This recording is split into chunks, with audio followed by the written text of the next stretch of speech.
Jenny avait le pressentiment que ce dîner de Noël serait un désastre dès l'instant où elle est entrée. Ce n'était pas comme si elle ne savait pas dans quoi elle s'engageait. C'était toujours la même chose. Mais cette année-là, elle était déterminée à tenir le coup malgré tout. Jenny était la plus jeune de 4 enfants, mais dans sa famille, être la plus jeune n'avait jamais rien signifié de doux ou d'attachant. Au contraire, ça avait toujours été la raison pour laquelle on la traitait avec condescendance. Elle y était habituée maintenant. Elle avait 28 ans, mais pour eux, elle était encore une enfant. Elle n'avait ni mari ni enfant comme ses frères et sœurs aînés, mais elle avait réussi par d'autres moyens. Elle avait une carrière dont elle était fière, un petit groupe d'amis fidèles et un sens de l'indépendance que sa famille ne pouvait tout simplement pas comprendre. Pour eux, la vie se résumait au mariage et aux enfants. Rien d'autre ne comptait. Le dîner de Noël était toujours un grand événement pour la famille. C'était l'un des rares moments de l'année où tout le monde se rassemblait chez ses parents, une immense vieille maison victorienne qui appartenait à la famille depuis des générations. C'était le genre de maison qui paraissait parfaite sur les photos de famille, mais qui était un cauchemar à nettoyer. Elle avait toujours détesté cet endroit. Il était froid et distant, tout comme ses parents, mais c'était la tradition, alors chaque année elle y allait, même si elle aurait préféré être n'importe où ailleurs. Elle y allait parce que, eh bien, c'était la famille. Elle arriva juste après tout le monde. Son frère aîné, John, était déjà là avec sa femme et ses 3 enfants, mettant bruyamment la table comme s'ils étaient chez eux. Puis il y avait Gladys, sa sœur, avec son mari et leur bébé, toujours parfaite, toujours impeccable, toujours désireuse d'exhiber leur vie idéale. Ses parents étaient dans la cuisine, s'affairant, agissant comme s'ils avaient tout sous contrôle tout en réussissant à faire en sorte que tout le monde se sente comme s'il avait 5 ans. Comme d'habitude, elle se glissa discrètement à l'intérieur, espérant éviter le drame qui ne manquerait pas de se produire. Quand sa mère la vit, son visage s'illumina de ce sourire forcé et familier. Le genre qui donnait à Jenny l'impression de ne pas être vraiment la bienvenue, juste tolérée pour le bien de la fête. « Jenny, ma chérie », dit sa mère, lui faisant un câlin qui semblait plus obligatoire qu'affectueux. « Tellement contente que tu aies pu venir. Vas-y, prends une place. » Jenny eut à peine le temps de répondre avant que la voix de son père ne tonne depuis l'autre pièce, portant l'autorité qu'il utilisait toujours pour rappeler à tout le monde qu'il était encore l'homme de la maison. « Le dîner est presque prêt. John, Gladys, installez les enfants, s'il vous plaît. » Elle resta là un instant, ne sachant que faire. Elle voulait dire quelque chose, mais c'était Noël. Elle ne voulait pas faire de scène. C'est alors que sa mère, de cette manière subtile qu'elle avait de transformer tout en leçon, reprit la parole. « Jenny, pourquoi ne t'assieds-tu pas à la table des enfants? Nous avons une place spéciale pour toi là-bas avec les cousins. » Elle se figea. Elle n'arrivait pas à y croire. Sa mère, avec ce même ton mielleux, venait de lui demander de s'asseoir à la table des enfants.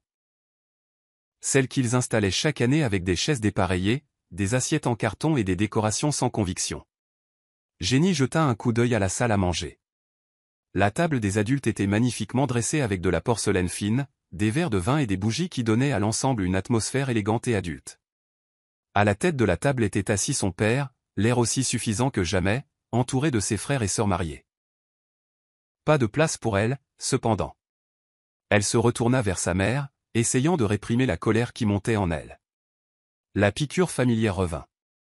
Celle qu'elle ressentait toujours quand il lui rappelait, à leur manière silencieuse, qu'elle n'était pas assez bien à leurs yeux. Ce n'était pas la première fois qu'il la faisait se sentir petite, mais c'était différent. Ce n'était pas juste un commentaire passager ou un regard dédaigneux.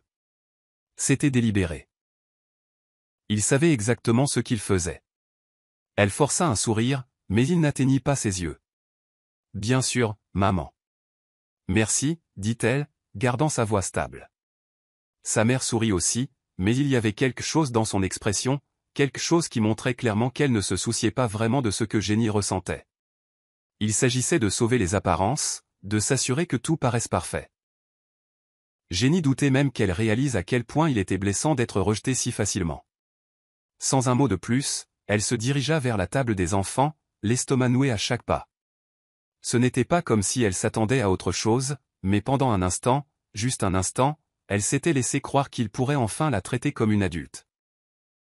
Elle s'assit sur une petite chaise en plastique, entourée de tout petits qui s'intéressaient plus à leur purée de pommes de terre qu'à autre chose. Ses jeunes cousins étaient dans leur propre petit monde, l'ignorant complètement. Elle fixa l'assiette devant elle. La nourriture disposée négligemment, comme si aucun effort n'avait été fait. Elle aurait juré avoir vu l'un des tout-petits faire tomber un morceau de brocoli sous la table. Elle voulait crier, et c'est à ce moment-là qu'elle comprit. Ce n'était pas seulement une question de table. Ce n'était pas une question de tradition ou d'esprit de Noël. C'était qu'il la considérait comme inférieure. Il n'essayait même plus de le cacher. Et à ce moment-là, quelque chose en elle craqua. Elle se leva tranquillement, le poids de la décision pesant sur elle. Elle n'avait pas besoin de dire quoi que ce soit. Elle n'avait pas besoin de crier ou de faire une scène. Elle attrapa simplement son manteau, le jeta sur son épaule et se dirigea droit vers la porte. Alors qu'elle l'ouvrait, la voix de sa mère retentit, presque trop tard. « Jenny, où vas-tu » demanda sa mère, sa voix maintenant teintée de confusion et d'une pointe d'irritation. Jenny ne se retourna pas. « Je pars » dit-elle froidement. « Bon dîner. » La porte claqua derrière Jenny. L'air froid la frappa comme une vague, mais elle s'en fichait. Sa voiture était garée juste au bout de la rue, et elle était partie de là. Le son des appels frénétiques de ses parents s'estompant au loin. Elle conduisit pendant des heures sans but jusqu'à ce qu'elle finisse par atterrir dans un restaurant tranquille. Assise seule dans une banquette, elle commanda quelque chose de chaud. Ses mains tremblaient encore à cause de l'adrénaline. Elle ne se souvenait pas de la dernière fois où elle avait ressenti autant de rage et de soulagement à la fois. C'est alors que son téléphone se mit à vibrer, message, appel manqué, le train-train habituel. Elle jeta un coup d'œil à l'écran. John, Gladys, même son père, tous appelaient et envoyaient des textos. Mais celui qui se démarquait le plus était celui de sa mère. « Où es-tu ? Il faut qu'on parle. » Ce n'est pas drôle, Jenny. Un rictus se dessina sur ses lèvres, le genre qui couvait depuis le début de la soirée. Elle n'allait pas décrocher. Pas encore. La balle était maintenant dans son camp. Il n'avait aucune idée de ce qui les attendait. Elle posa son téléphone et but son café, regardant la vapeur s'enrouler dans l'air. Que ferait-elle ensuite? Telle était la question, et elle savait qu'il n'aimerait pas la réponse. Elle resta assise dans le restaurant pendant ce qui sembla être une éternité. Son téléphone vibrait toutes les quelques minutes. Les messages devenaient de plus en plus désespérés. Chacun essayant de la ramener dans leur petit jeu. John envoya le premier. « Jenny, ce n'est pas drôle. Où es-tu » Il fut suivi d'un autre de Gladys. « Maman panique. On veut juste que tu reviennes. » Puis son père. « Allons. N'agis pas comme une enfant. Reviens ici. » Elle ne répondit pas. Elle ne leur devait aucune explication. Ils avaient fait leur choix en la traitant comme une quantité négligeable lors de leur précieux dîner. Tout ce qu'elle avait voulu, c'était d'être traitée comme une adulte. Au lieu de cela, ils avaient décidé qu'elle était encore le bébé qu'il fallait mettre de côté avec les tout-petits. Après environ 1 heure, elle reprit son téléphone. La tension dans leurs messages grandissait, comme s'ils réalisaient enfin qu'elle n'allait pas simplement se laisser faire. Puis le texto de sa mère apparut, lui nouant l'estomac. « Jenny, je ne comprends pas pourquoi tu fais ça. Tes frères et sœurs sont inquiets, et ça gâche Noël. Ne ramène pas tout à toi. Tu es égoïste. » Elle fixa le message un instant, sentant une vague de colère monter à nouveau. Égoïste? C'étaient eux les égoïstes. Toute la soirée avait tourné autour de leur image, de leurs attentes. Elle n'avait été qu'une pièce dans leur petit puzzle de perfection. Mais pour sa mère, c'était elle le problème. Typique. Elle ne savait pas si elle devait rire ou pleurer à ce stade. Au lieu de cela, elle appuya simplement sur le bouton pour bloquer le numéro de sa mère. Elle n'allait pas se laisser manipuler pour se sentir coupable. Pas cette fois. Elle prit une profonde inspiration, se ressaisissant. Ce n'était pas juste une réaction épidermique. Elle avait un plan. Elle avait été lésée par chacun d'entre eux. Et ce soir, elle allait s'assurer qu'ils sachent à quel point ils avaient tout gâché. Plus tard dans la soirée, après avoir fini son repas et que l'adrénaline se soit un peu calmée, elle décida qu'il était temps. Elle ouvrit la conversation de groupe familial où ils se défoulaient habituellement sur tout et n'importe quoi. Il y avait déjà une 12aine de messages à son sujet. C'est ridicule. Elle se comporte comme une enfant. C'est quoi le problème? On ne le pensait pas comme ça.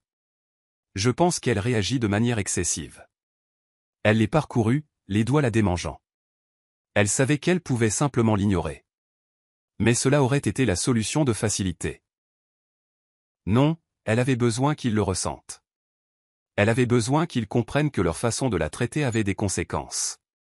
Elle commença à taper, lentement d'abord, puis ses mots prirent de la vitesse. Vous ne comprenez pas, n'est-ce pas? Vraiment pas. Il ne s'agit pas seulement d'une place à table. Il s'agit de la façon dont vous m'avez traité toute ma vie. Comme si je n'étais pas assez bien. Comme si j'étais invisible, sauf si vous aviez besoin de quelque chose de moi. Je suis la seule qui n'est pas félicitée pour avoir suivi le même scénario que vous tous. Se marier, avoir des enfants, jouer le jeu. Mais j'ai construit ma propre vie et je m'en sors très bien. Alors peut-être qu'il est temps que vous le reconnaissiez tous. Elle fit une pause avant d'appuyer sur envoyer, laissant le poids de ses mots s'installer.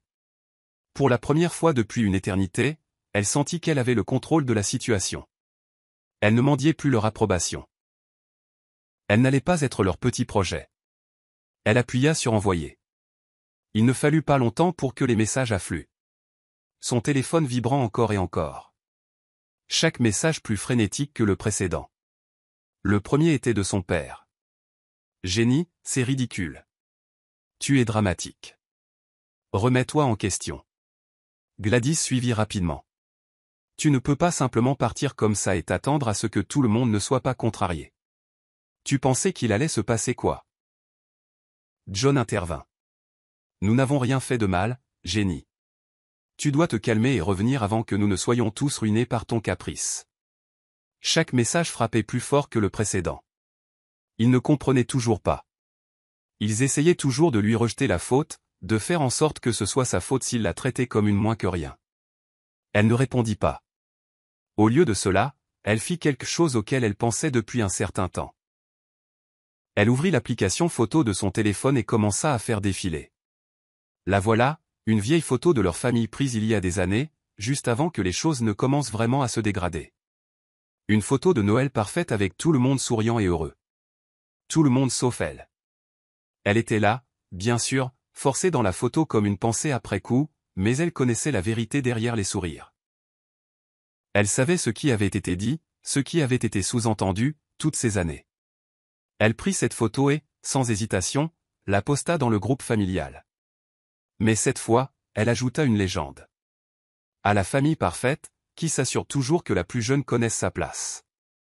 Puis elle éteignit son téléphone. Jenny laissa le silence s'installer autour d'elle, se sentant enfin libérée de leur chaîne. Elle ne savait pas ce qui se passerait ensuite, mais elle s'en fichait. Il l'avait poussée trop loin, et maintenant, c'était fini. Elle n'a pas vérifié son téléphone pendant des heures. C'était presque surréaliste, d'être assise là sans le bourdonnement et les bips constants de leurs textos désespérés. Le silence était étrangement apaisant, et elle ressentit une paix qu'elle n'avait pas ressentie depuis des années.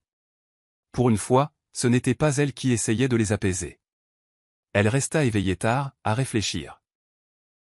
Elle savait ce qu'il dirait dans son dos, même s'il n'avait pas le courage de le lui dire en face. Ses frères et sœurs, surtout John, pensaient probablement qu'elle réagissait de manière excessive, qu'elle faisait encore sa reine du drame familial. Mais ce n'était pas le cas. Elle en avait fini de jouer le rôle qu'il lui avait écrit, et s'il ne pouvait pas le comprendre, eh bien, elle les laisserait gérer les conséquences. Finalement, elle brancha son téléphone pour le charger et, avec un soupir, le vérifia à nouveau. Les notifications étaient aussi implacables qu'elle s'y attendait. Des dizaines d'appels manqués, des textos allant de la colère aux excuses, mais tous empreints de frustration. Elle les parcourut tous, lisant leurs mots avec une sombre satisfaction. Ils s'effondraient, et elle n'allait pas leur faciliter la tâche pour tout remettre en ordre. Le texto de sa mère était le plus long. Je ne sais pas ce qui t'a pris, Jenny. Tu agis comme si c'était de notre faute alors que c'est vraiment la tienne.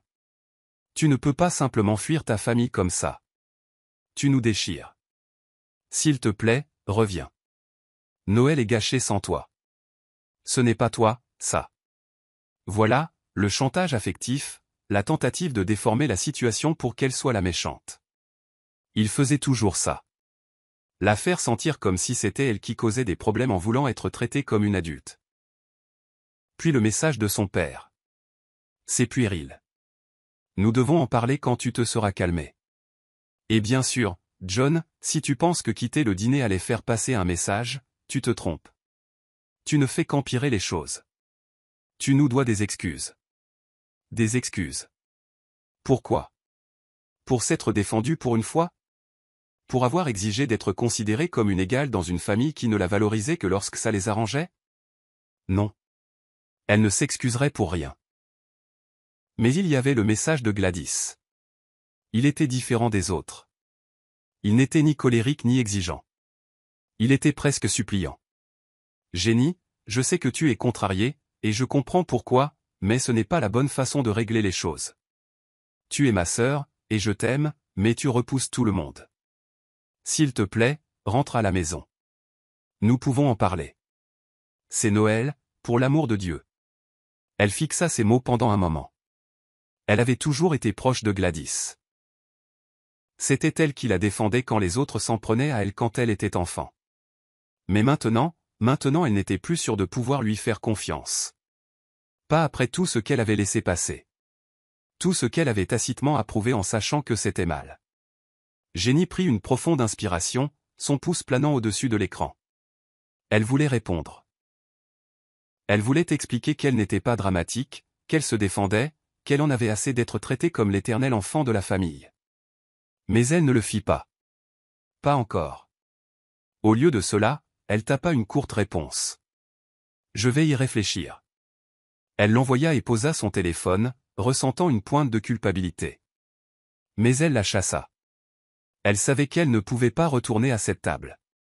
Pas sans un changement sérieux dans la façon dont il la voyait. Et elle n'allait pas les laisser étouffer l'affaire comme si de rien n'était. Le lendemain matin, elle se réveilla avec encore plus de messages. Certains venaient d'amis de la famille, lui demandant où elle était.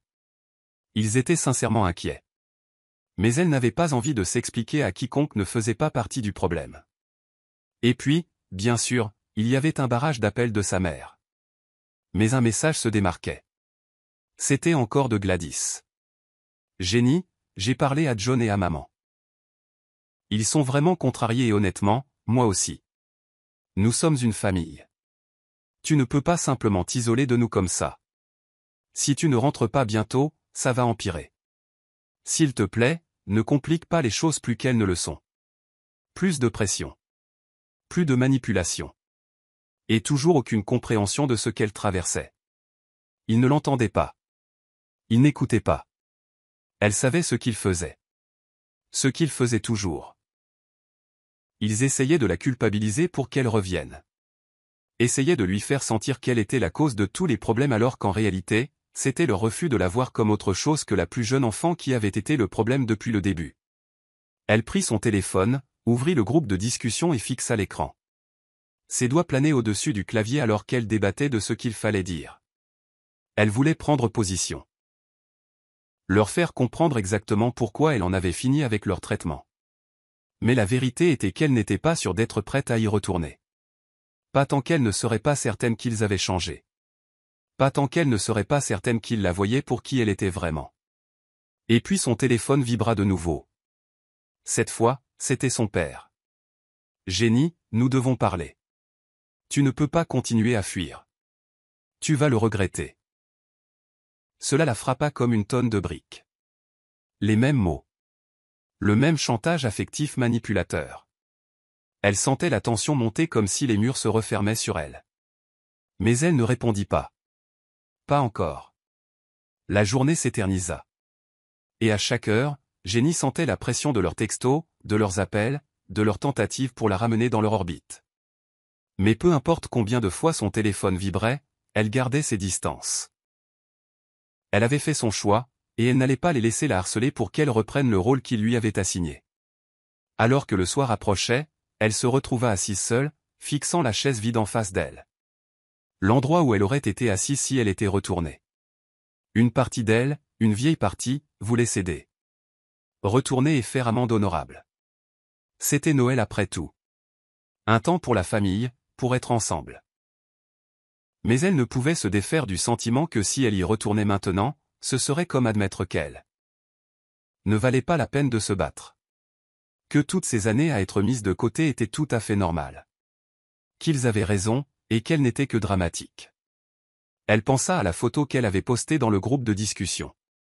Celle où elle était forcée de sourire, poussée sur le côté comme une pensée après coup. Cette photo disait tout ce qu'elle avait besoin de dire. Elle n'était pas seulement contrariée par ce soir. Elle était contrariée par chaque année où il l'avait traitée comme ça. Chaque anniversaire. Chaque fête. Chaque réunion de famille où elle était reléguée au second plan. Jamais on ne lui donnait la parole. Il pensait qu'elle se laisserait faire et accepterait, comme elle l'avait toujours fait. Mais pas cette fois. Et puis le téléphone sonna de nouveau. Cette fois, c'était sa mère. Elle hésita. Son doigt planant au-dessus du bouton de refus. Mais quelque chose en elle lui disait de décrocher. Peut-être qu'elle était enfin prête à entendre ce que sa mère avait à dire. Ou peut-être qu'elle était juste curieuse de voir jusqu'où ils iraient pour la faire se sentir coupable. Jenny prit une profonde inspiration et appuya sur le bouton vert. Jenny, la voix de sa mère retentit, fatiguée, exaspérée. Nous devons parler. Ça a assez duré. Elle resta silencieuse, laissant les mots flotter dans l'air. Sa mère attendit qu'elle réponde. Mais elle ne dit rien. Écoute, continua-t-elle. Nous sommes une famille. Tu compliques les choses plus qu'il ne le faut. Je ne sais pas ce qui t'a pris. Mais tu repousses tout le monde. Ton père est contrarié. John est contrarié. Gladys. Elle fit une pause, essayant clairement de rassembler ses mots. Je suis contrarié, Jenny. Jenny faillit rire. Ils étaient contrariés. Après tout ce qu'il lui avait fait subir, ils avaient l'audace de dire ça. Elle sentit la vieille colère bouillonner. Mais elle la ravala. Ne voulant pas laisser sa mère voir à quel point elle l'atteignait encore. Je ne repousse personne, maman, dit-elle, sa voix calme mais ferme. Je ne joue plus à votre jeu. Je ne vais pas m'asseoir à la table des enfants, être traité comme si j'étais invisible, et prétendre que tout va bien. Sa mère resta silencieuse un moment. Jenny pouvait presque l'entendre traiter les mots, essayant de trouver comment retourner la conversation en chantage affectif. Tu ne peux pas nous laisser en plan comme ça, dit finalement sa mère. Ton père essaie de rendre Noël spécial. Toute la famille est là. Il ne s'agit pas que de toi, Jenny. Sa voix était presque suppliante. Tu es en train de détruire la famille. Jenny ferma les yeux, serrant plus fort le téléphone. Tu sais, dit-elle lentement. J'ai passé toute ma vie à essayer de tout faire fonctionner, à essayer de m'intégrer dans le moule que vous avez tous créé pour moi. Mais personne ne m'a jamais vu, n'est-ce pas? Sa voix s'aiguisa. Tu ne voulais pas de moi en tant qu'adulte, maman. Tu voulais que je reste la petite fille pour toujours. Et ce soir, c'était la goutte d'eau qui a fait déborder le vase. Silence. Jenny sentait que ça la frappait maintenant. Pour la première fois, sa mère entendait ce qu'elle disait vraiment. Il ne s'agissait pas seulement de la place à table. Il s'agissait de la façon dont il l'avait traitée toute sa vie. Je suis désolé, Jenny, dit finalement sa mère. Mais sa voix était douce. Incertaine. Jenny laissa échapper un petit rire amer. Ouais, eh bien, il m'a fallu beaucoup de temps pour le réaliser aussi, répondit-elle, sa voix s'adoucissant juste un peu. Mais j'en ai fini de faire semblant. Une autre longue pause. Jenny sentait la tension dans l'air, même par téléphone. Pour la première fois depuis une éternité, elle sentait qu'elle était enfin entendue. Qu'elle avait le contrôle de la situation. Et ça faisait du bien. C'était valorisant. Finalement, sa mère soupira. Je comprends. Vraiment. Mais je suis toujours ta mère. Et je veux juste que nous soyons de nouveau une famille. Jenny laissa les mots flotter dans l'air un instant. Il fut un temps où elle serait retournée vers eux en courant. Désespérée de tout arranger. Mais elle n'était plus cette personne. Elle avait appris à ses dépens qu'il ne changerait jamais à moins qu'elle ne les force à la voir. À la voir comme une égale. Je vais y réfléchir, dit-elle, répétant sa réponse précédente. Mais cette fois, c'était différent. Il ne s'agissait pas de céder. Il s'agissait de prendre son temps. Il s'agissait de leur faire réaliser qu'elle n'était pas juste une pensée après coup. Qu'elle n'allait pas les laisser la ramener dans leur cycle toxique sans changement. D'accord, dit doucement sa mère. J'espère que tu reviendras bientôt. Je veux juste que tu sois heureuse. Jenny raccrocha le téléphone et se rassit, respirant profondément. Ce n'était pas fini. Ce n'était pas une résolution nette et propre. Mais pour la première fois depuis longtemps, elle sentit qu'elle avait pris le contrôle de la situation. Elle n'allait plus les laisser lui marcher dessus. Et peut-être, juste peut-être, qu'il la verrait enfin pour qui elle était vraiment. Elle posa son téléphone et regarda par la fenêtre, observant la neige tomber doucement dans l'obscurité. Elle ne savait pas ce que l'avenir lui réservait. Mais pour la première fois depuis des années, elle se sentait enfin libre. Et quant à Noël, ce n'était pas gâché. Parce que pour la première fois de sa vie, elle allait prendre soin d'elle-même. Le reste pouvait attendre. Alors qu'elle était assise là, laissant la neige tomber doucement dehors, elle ne pouvait s'empêcher de se demander, avait-elle fait le bon choix? Ou avait-elle simplement tourné le dos à quelque chose qui aurait pu être réparé?